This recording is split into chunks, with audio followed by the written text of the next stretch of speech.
Now, before I get back into onshoring and nearshoring, a fun headline just came out saying that French power hits $900 euros per megawatt hour as nuclear outages amplify crisis. So again, just more pain all over the place. So when you look at U.S. companies, again, the outsourcing, and we want to start here as we go into the Fed, because this is another sneaky piece when we talk about inflationary pressures that are going to reverberate through the system. Now, it's good for the supply chain, it's good for all of these things. But as I've outlined on here, back in 2006, I wrote a paper on just globalization and how we were going to come full circle as we got into 2016. And obviously it started more in 2018 when you look at shirts, as I always wear Under Armour. They don't make things in China. It's other places within Asia. So you have shirts and textiles that have left China. But some of the things that have remained in China and some of these other nations is on the tech side, because it's very expensive to move things that have a huge energy consumption. And what is energy prices going to look like? So when you now look at the U.S., where we have battery manufacturing coming back to the U.S., you have more EVs and other types of manufacturing reshoring. With what power? With what grid? And that's where I think there has to be a real conversation around, we're going to bring these jobs back, but we need to ensure that there's enough juice to support them as they ramp back up. But regardless, in terms of just wages and infrastructure, it's going to be more expensive. So again, we exported inflation, imported deflation. Now we're going to import more inflation. And outside just of what's coming through, this is also going to take jobs away from emerging markets. And this is going to put more pressure on them and hit China the hardest out of all of them, because that's where the most jobs and most companies are moving from. Which, again, it's not a bad thing. It's just going to be inflationary when you look at those underlying costs as they come back onshore. So now when you look at recession, the leading economic index from the Conference Board has now contracted for 5 consecutive months, which is rare to see this outside of recessions when looking back at history. Again, for anyone that has missed, I said that the recession started in July of this year in the U.S. I still hold to that. I still think this confirms it. And we continue to move on with the U.S. probability of recession. So recession probability in the next 12 months has shot up to 51.8% as per the 2 and 10 spread, which is just a key economic analytics in terms of what is the likelihood of a recession.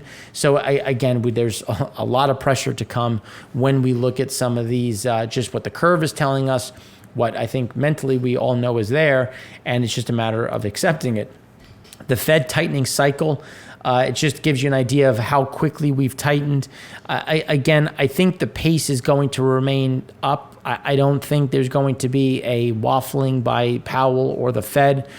I know that it's hard, because when you're looking at this, you're looking at the speed in which it's going up, the rates in terms of it's going, the recessionary probabilities, but they waited so long that they have to do something to try to get in front of inflation, to try to take some of this quantitative easing out. And to be clear, they have been easing since 2008. Yes, don't get me wrong, things went parabolic in 2020, but we have been easing since 2008. It is now 2022. So when you look at this, you have to think about, it's like, okay, well, the last time we tightened was to 2006, and then the cutting cycle began. And now, given we had some increases along the way, but very minor. And so now when you look at those increases, but I do think because people have gotten so drunk off of cheap money and cheap debt, you don't have to go all that high to really create an impact, because there's so much leverage, there's so much liquidity out there that even the smallest adjustments have this big ripple effect, which is going to be, I think, a bigger hindrance and a good thing, because then at the same time, the Fed, I do think they get to about 4.5%, maybe even 5% before we start to see a pivot.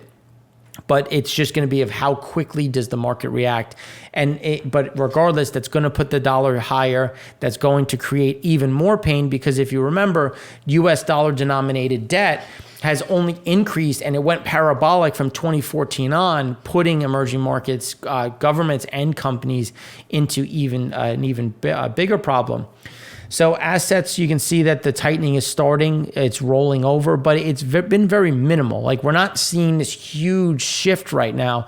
And yes, you had a little bit of that tightening. And if you expand that out to 2008, which I talked about on Twitter, it's only been going up and up and up, and now there's a huge amount of work, which is why the Fed QT process it will ramp up in September, and it's just because when you look at Soma Holdings, you're going to have some of that come down, because remember, they want to maintain a certain percentage, and they want to get down to about 17% of GDP, where they currently were at about 34%. So again, there's a lot of wood to chop and a lot of that downward movement. Now, when you look at U.S. borrowing needs and methods, so it's also going to be adjusted based on, well, how much debt has to be issued by the Treasury. So when you look at the different balances, so the budget deficit still remains elevated. As we look at this in QT, or quantitative tightening, is going to add to that on the downside. But there's a little bit of that balancing act. So as the deficit, when you look at deficit spending, as that increases, that's going to put even more pressure on just the underlying upward momentum because of price, because of volume. As we try to cover our deficit, that means that we have to issue more debt, which is going to create a more of a pressure as the Fed is a net seller, not a net buyer as it has been, which again will put that upward momentum to rates, but still not a huge shift up. Like, it's not like we're going to see 10%. It's an upward trajectory. There's a lot of upward momentum. Market-based probability of a 75 basis point Fed rate hike has gone back up. You can see it went down. It still remains at about 70%. That's something that we think is highly likely. And the financial stress index has continued to remain in a fairly, loose spot, if you will, when you look at just kind of where some of things shift.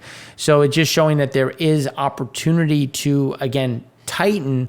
So I do think there's a 75 basis point hike. I think 50 basis points would probably be looked upon as dovish. I do think that there's enough room to do another 75 hike. And I think we're starting to see the commentary to kind of prepare the market for that kind of move. Now, credit agencies in the high yield space, they've been tightening, they've been downgrading, which has obviously increased the spreads because there's a certain amount of concern in the market. And then when you look at just the financial conditions, so National Financial Conditions Index has gotten to levels seen in the prior two recessions, but has risen throughout current slowdowns. So interestingly, level today is in line with the 2001 recession levels. So again, you're starting to see the tightness there, but there still is, based on how you look at tightness, in terms of, well, there's still a lot of money sloshing around. I mean, I haven't talked about it, but the RRP is still over 2.1 trillion. So there is money out there. It's just, where is it locked up? How is it moving about? Is it moving to anybody realistically, or is it just kind of stuck in this in an area where consumers and industries can't access it? Government bond yields, the 40 downtrend is over. Again, this isn't surprising for anyone who we have said to, where the bond bull market is over. And this is, I think, the indication, and I think, I guess you could say, proof that we're right, that this is something that is happening. Not to say that we can't roll back over. I don't think we do. But this just, again, shows that pivot is really starting to accelerate. Now, I think there's a bit more of a sideways move, but I do think that there is an upward momentum when you look at underlying debt. Average number of economically significant new regulation per year. So I thought this was interesting. So Biden is at the highest when you look at new regulation per year. Economically significant is defined as those rules that impact at least $100 million in activity.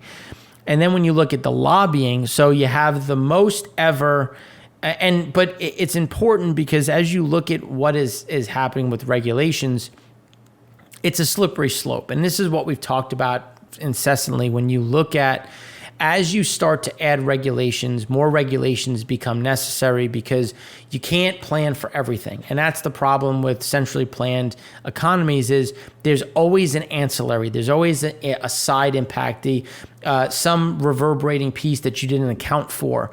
And that creates a lot of struggle, which is why you then get more and more, because they have to account for this. Oh, that we didn't account for that, so we have to do this now. And it keeps building on itself until you have an amalgamation that makes no sense, which is why, as always, I know I've repeated this before, I am for smaller government, more free enterprise, because again, you have to be mobile. And the last thing that the federal government is mobile and the ability to adjust. And it's not surprising that as this has happened, lobbying in the Washington, D.C. has gone up. And you can see just the amount of money that has been spent on lobbies since 1998. And it's not a surprise to see lobbying money go up and economically significant regulations go up, because you're going to lobby for your special interest, which may or may not align with someone else. And does it align with the consumer? Does it align with everybody's favorite political term, the middle class? And the answer is typically no. And that's where we continue to see that pressure point. Now, when we turn to the markets, it's always fun to see that the retail investor is still a buyer, and buying the dip. And this is the problem, where everybody's assuming Powell pivots, Powell shifts, Powell starts cutting sooner. And I think that there's going to be a rude awakening when that doesn't happen, and a bigger recession really starts to hit and becomes, I think, this overhang, because a lot of these people are buying on leverage. They're buying on not just straight cash, which is going to increase the downside pain for many. All the while, core PCE moved back up based on what was announced today. And again, this is just a revision on the data that had already come out. But when you look at it, PCE is back up. Just to give you the exact number, because that number does not cover it. So Gdp Price Index, which is, again, that important piece, it was initially at 8.7%. It's now moved up to 8.9%. So again, not a huge shift up, but still, again, moving higher. And here, when you look at, again, just the unit labor cost, all of that is continuing to move things up and out. Now, when we pivot over to PMI, U.S. manufacturing down in August to 51.3 versus the estimate of 51.8. But then when you look at services fell to 44.1 versus the estimate of 49.8, and it was 47.3 in the prior month. Composite index is down to 45 versus 47.7 prior. Fully recessionary, fully contractionary, more pain ahead. And then when you break it down, here's where manufacturing, but the output is now negative. It's now in contraction, which is why when you look at the leading indicators are showing more pain to the downside, more contraction, which is why we believe that the manufacturing PMI is going to move closer to 50. We don't think it goes negative yet, and we'll talk about some of those drivers later in this segment and next segment. But again, the output and some of the leading indicators are showing the direction. Input prices have continued to normalize a bit. Again, still at record highs, and output prices also coming down, but again, at a slower pace on the output side, because as they always say, rocket ship up, feather down, because companies got hit hard by input prices. You can't pass all of it down. So on the way down, input prices will fall faster than output prices as they try to recover some of this. But there's also those key pieces that we've talked about, diesel and electricity and other input costs, which is why, as much as things have normalized, or I should say come further close to normal, we don't think it's going to come all the way down, but start to see, again, that flatlining aspect leading more towards the stagflation. Service sector gives you an idea of just how negative we are, how fully in recession. U.S. S&P composite PMI and GDP gives you an idea of where composite PMI is, where GDP is going. Typically, PMI is a leading indicator, which is why we remain confident that we are in that recession. Now, I'm not going to talk all about housing in this segment. I'm going to leave that for next segment, but I want to leave this part here. As goes housing, so goes the economy. Home sales have already tanked. House prices are next. Wealth effects should look awful for personal consumption in 2023 or earlier. And I think this kind of shows what we've been talking about on how it's slowly for the consumer and then all at once. And that's where we see this. I think this is indicative of where those home prices will start to crack and move lower. Moment of truth getting closer for the leading indicator. So again, the year-over-year index can bounce if signaling mid-cycle slowdown or fall further if signaling recession. Here, as we've been talking about, we expect this to continue to go lower. Then when you look at U.S. durable goods, orders and transports, kind of flattish. You know, when you adjust it for inflation, it's worse. But again, you're kind of seeing that nothingness really. But real non-defense capital goods shipments, you get an idea of that PPI private cap goods sitting down there. When we typically there is a fairly leading indicator, or they're normally together. So we do think that there is a bit of that collapse. Higher prices are making it harder to get a clean read of the equipment spending data, which is not adjusted for inflation. There is also uncertainty over which price index the government will use to adjust the data for inflation. So that's why when you adjust for inflation, you're not getting cap goods the same way, but it's hard to do it, which is why we some of these companies try to kind of move this through, and you see just the recessionary values that continue to roll out. And as we keep talking about of those manufacturing backlogs using PPI adjusted, trying to account for that inflation, you get an idea of just how far down manufacturing backlogs have gone. Again, another key leading indicator. And then as the consumer adjusts in recent months, search activity related to thrift shops and discount stores has picked up because, again, people want to maintain lifestyle, but they're gonna try to find replacements, which is why people are shopping more at cheaper and cheaper stores. And then once you've exhausted that option, there's just a matter of spending. So again, I think we're at the last leg of that retail sales to support, when then you'll get that bigger drop off. Personal consumption expenditures for back to work. So back to work expenses are piling up for some families. Transportation, food, dry cleaning, child services costs are all up year over year. Transportation and dry cleaning are leading with double-digit gains, which again is coming back to why are we having a participation rate that is so slow? It's expensive to go back to work, and if you think about childcare, where if you can save that, or transportation or food, this is where you see that and it typically falls to the woman not going back to the office. And again, this is why that participation rate is going to be sticky, because the math doesn't add up. And when you start looking at demographics, and I was having this conversation with my friend Matt Warder, the problem is, and it's funny because some people will say, oh, well, as women have gone to school, they've decided to not have more children. It's like, no, women aren't stupid. They can do math, and the math doesn't add up. And when you look at just family planning, it is expensive to have children. It is not cheap. It is a huge burden when you look at it on a monetary basis. And you may just want to have a family and you'll figure it out along the way. But it's going to impact who works, can both work, is there a monetary value? And as my wife who stays home with our 3 kids, I put together what her technical salary is by being with the 3 children, and it's sizable and it's meaningful.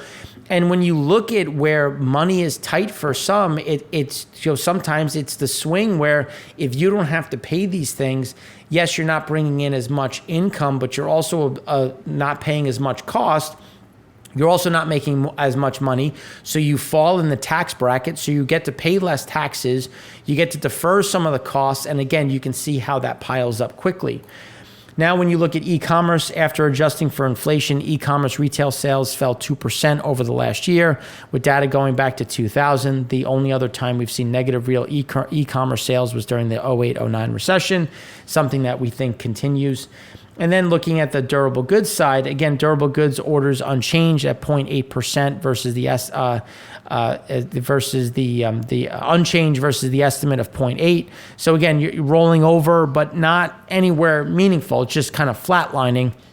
But once you start rolling in inflation, you can see the downside. But then when you start looking at the regional business surveys and PMI, that's again more of those leading indicators as we've been talking about those regional, the regional data sets and what that is indicative of.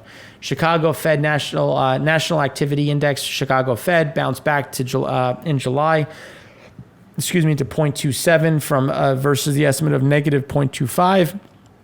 55 indicators improved while 30 deteriorated. So again, there's still that mixture. Kansas City data has come in well below expectations, but still positive. We'll talk more about that tomorrow. But then when you start looking at some of the others, so here's Richmond. August, Richmond Fed at -8 versus the estimate of -4. New orders fell to -20. Shipments fell to -8. Backlog slipped deeper into contraction to -24. So there's the move is down. You still see the pressure, but it's not going to all happen at once. And each segment is going to have their own inputs, which is why it's important to see, well, this month, Chicago did a bit better. The last 2 months, they were negative. So you start to see that it's not all together. It's just you're getting an idea of what is the broader U.S. looking like based on region, and you can still see the downward move. New orders, a key leading indicator, negative. Wages coming back down, even as inflation remains elevated, which is, again, more on that stagflation piece, but also the inability for people to manage that rising living cost, which again is the bigger issue. Backlog of orders, again, moving much lower. So then when you start taking the regional business surveys and look at unfilled orders, delivery time, and backlog of orders, you can see the deterioration between July and August and why we think that those leading pieces are still showing why we're in a recession and going to get worse. Prices paid, flatlining. Prices received went up. Again, it's that stagflation is real in terms of this is what we expect other places do. Prices paid, kind of the rate of change slows, flatlines, and prices received could even go up. Like more than likely, they'll continue to go down. Or at least they'll mirror prices paid just in a certain regard on direction. So as prices paid flatline, prices received will bounce a bit. Again, trying to capture some of that increase in inventory and cost, which is something that we've been highlighting for some time. Then when you turn back to Richmond for a moment, skilled shortage is evaporating. Manufacturing and service sector skills needed metrics are swinging back to zero. Lines separating expansion from contraction. So again, you're seeing some of those overhangs. There's some positives, there's some negatives, and these are things that are going to weigh. And as the consumer slows, it'll again tip the scale to that downside. Philadelphia manufacturing, the survey was for -5, came in at 6.2. CapEx expectations bounced. So again, Philly was a bit better. So you're going to get some of these mixed medians, but when you go look out and some other pieces, new orders bounced, but still negative at -5.1. Expected new orders didn't do much, still at -8.3. So some pieces got better, but overall, you still see that contraction. So it's not as bad as it was before, but it's still in contraction, still showing that pain. And we do think that it just kind of chops around. And that's where it goes up, it goes down. It's just a matter of what was delivered, what was filed. So we do see some additional problems. Prices paid have fallen. Prices received have fallen. This is something that, again, is good to see, starting to get some of that normalization. But as you get more of that pain and price through on electricity prices, diesel, again, especially in the Philly area, when you're looking at some of those input costs, that's when those prices paid will flatline, even start to creep higher, as will prices received. And then all in, the CEO confidence index fell again, while core capital goods orders no longer outpacing core capital goods shipments by a wide margin. Spread between them is at the lowest since February 2020. Again, that leading indicator. So these are all the things the CEOs are seeing. They're making commentary based on what they have in front on their desk, and you can see that those problems are adding up. So now in the next segment, we're going to go deeper into the consumer and the real estate front, kind of rounding out the U.S.